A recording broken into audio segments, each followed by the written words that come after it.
Hi there, folks. I'm here with my friend Robby McCrorie, who is now at Livingston, isn't it, Robby, on loan? Yeah, that's my current team now. So yeah. So we know each other through Rangers. So could you tell us a little bit about when did you fall in love with goalkeeping? So I was obviously, I've always loved football. And when you're a young kid, you have your local boys club. And I think I was about 5. Normally that's around the age you kind of start getting involved in the boys clubs. So I went along to Girvan Youth, and it was like a tryout kind of thing. Like trials, obviously, you've got your friends and that, everybody's there. And I don't even think you're going there to think about being a specific position, being a goalkeeper. So I went there, had fun in that, but obviously the team needed a goalkeeper, and it was my dad that put me forward. Everybody was trying it, but he told me to try it out, and I ended up I just enjoyed it, and it's one of them things that ever since then, I've never played another position. I've just stuck to it. And you clearly love it as well, doesn't it? That's the thing. Did you notice once you went in? Did you really enjoy it straight away, or did you have to get into it, or did you find it took a while? I enjoyed it straight away. I just loved the, I don't know, it was like responsibility, if you know what I mean, and getting diving into people's feet and stuff, diving about, trying to make saves. It's just stuff that is probably something that it just never kind of leaves you. It stays with you.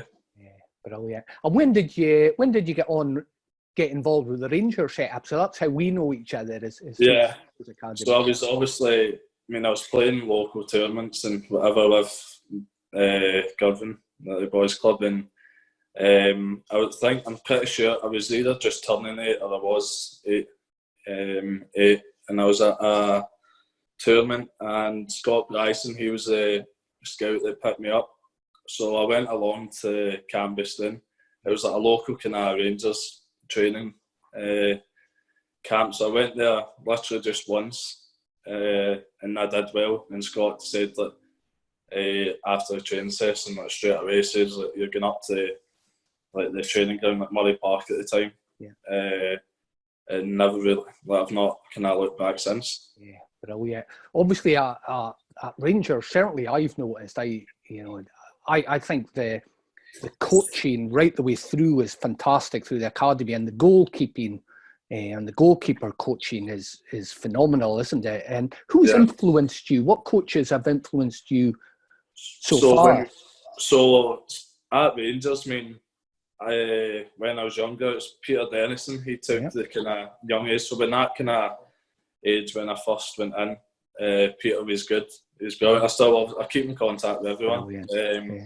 Alan Main was there. Alan Main was brilliant. I thought he was really good.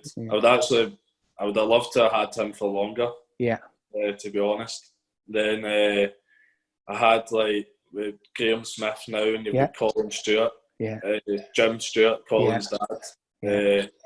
Jim he's had a big influence on me, especially that kind of when I was a teenager. I don't know, it was 14 to 17 when it just got in full time. Jim helped a lot. Then obviously I knew Colin through the national team already before he joined Rangers, and you've got his brother Fraser. So the whole family, all the Stewarts. But I would say so that's all the coach. At a club like Rangers, I'm very fortunate. I've had that kind of experience. I've got to see what maybe different ideas, and it's probably. I don't think I could have got a better. I know. Upbringing, if you know what I mean. Yeah, it's superb. Actually, that's been my experience of it. Do you think it's more intense being a goalkeeper coming through the academy and learning to an outfield player? I think so. Yeah, and the hardest thing is probably the mental side more than anything. And I feel like that's something over time that I feel like I'm good at it now. Definitely say when, especially that kind of teenage spell, like when I was going kind of first, like full time and that, you're trying to be patient and whatever. I mean, you can make mistakes and that, but I mean, everybody makes mistakes, and it can be simply just because like you're going into your body and whatever. And especially for goalkeeping, it's something that takes time. And when you look at first team level goalkeepers, I mean, it's maybe not until you get mid-20s until you really break through. And I'm talking like obviously at high level. So it's something that takes longer, and that's hard when you're maybe. I found it hard because I was desperate to go out and play first team straight away.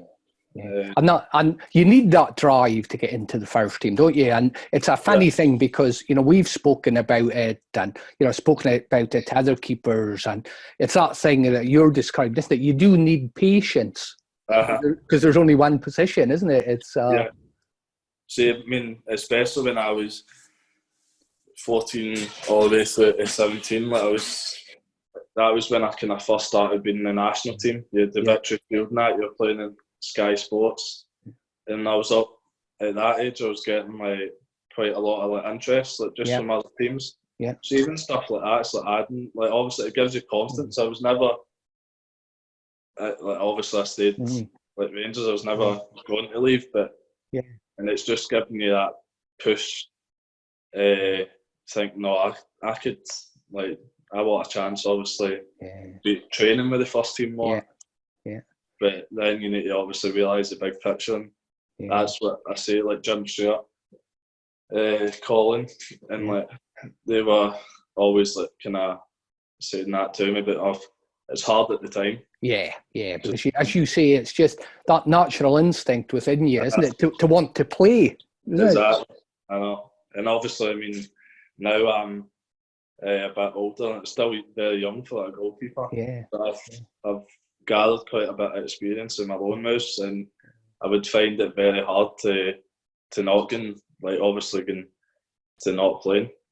How did you find then, Robby? Now you're at Livingston on loan. How did you find that transition into the men's game? So obviously, I mean, my first loan move was when I was 19, and I went to Berwick Rangers. I had a full season there, and that was my first kind of. I actually did. I mean, I felt I had a good season, but there's always obviously stuff you can improve on, and I feel even now like each year I'm improving. But it was like a kind of physical side more than anything, and the mental side. See, just. But I've always felt like mentally in games, in terms of it's maybe if your team's under pressure, knowing when to kill the game.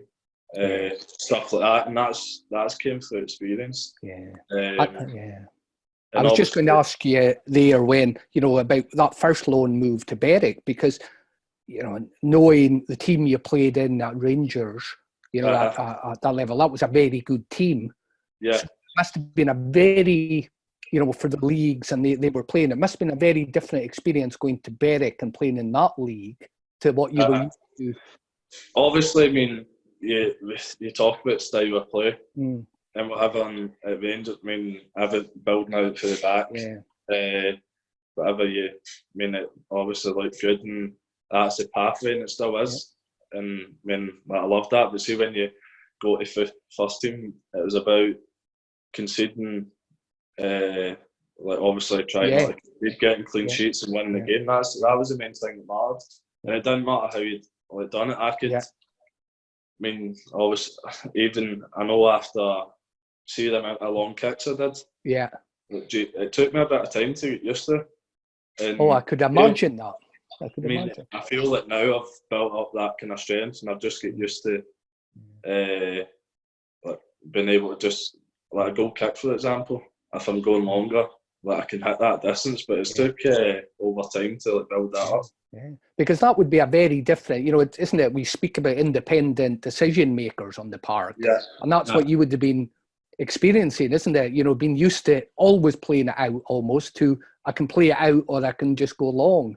Yeah, that's what I mean. Like, so it was like seeing the pictures and seeing it quicker, like being a step ahead. So it was like, go back to decision making. It was like knowing when to make a pass at playing out, or maybe you're trying to realise that an overload on one side to switch the play, or if a team's pressing you, there's obviously space in behind, so you go longer. And it was always like creating them pictures. And the more you did it, obviously the sharper and more natural it become. And I think that's a great point, Robby, because we speak about pictures the whole time, isn't it? We're visualizing the pictures, and it's only through experience you get more and more pictures that your mind can recognize. I mean, that's what I found. It was through experience, and I feel like that's what you can get given ideas, but it's up to you when you're on the pitch. That's where you learn the most, and that's how I go back to it, getting out in the morning, playing games. Yeah. I was desperate to do it. I wish I probably did it earlier. Yeah. I tried to do it earlier, and it just never happened. Yeah. I spent another year playing youth football. Yeah. But obviously, we said at the start about the coaching, the coaches in at Rangers. I think, especially the goalkeeping department, they're getting young keepers at maybe 18. All of them's getting out playing first team football, even if it's at juniors. Yeah. So I was probably the first one. I was almost like a kind of trial. Yeah. Yeah. But no, it's definitely the way forward, I think. Were you aware, Robby, because I've noticed, and because you were in the middle of it, have you been aware, as you were coming through the academy, how the role and what's expected of a goalkeeper changing? Because I think what's expected of a goalkeeper now is a lot different than when you first went in.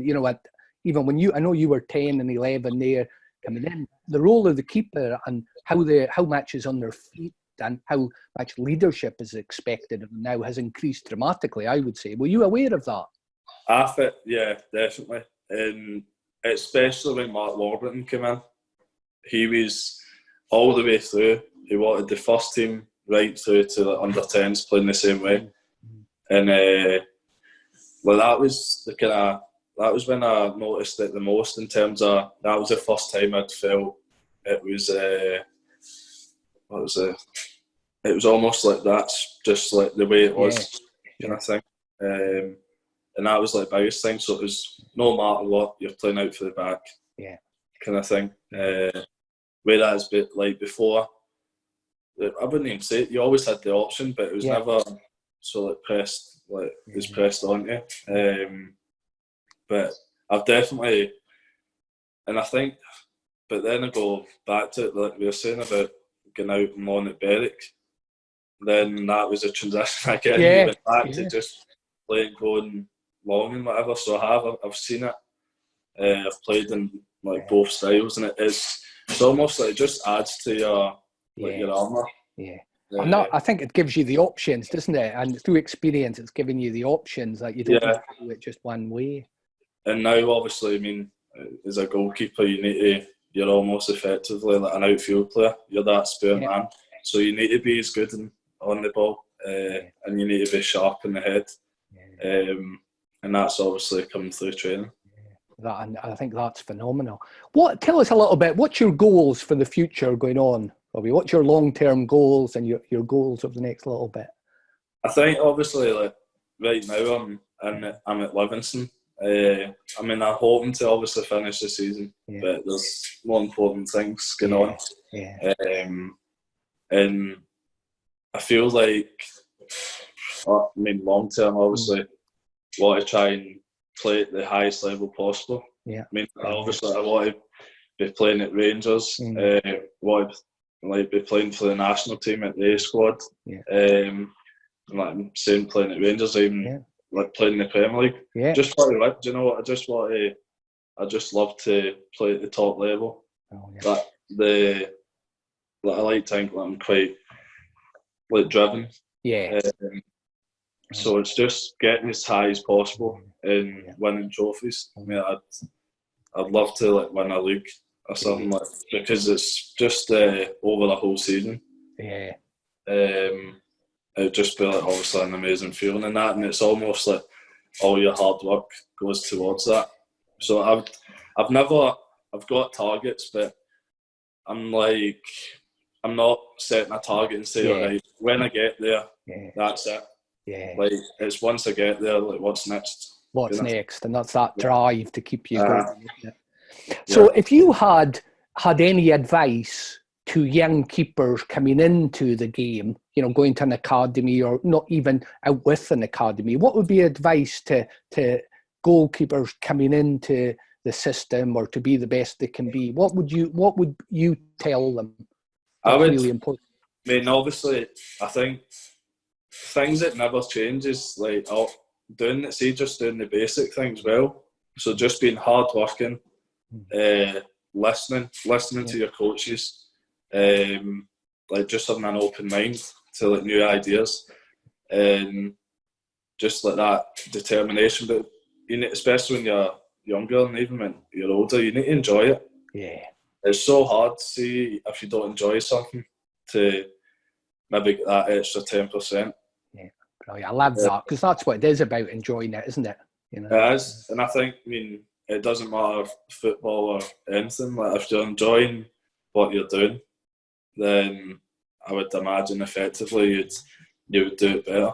Yeah, love that. So thanks very much, Robby, I really appreciate you taking the time to speak to me, and I'll catch you soon. Okay. It's no problem. Thanks. Cheers. Cheers, Robby.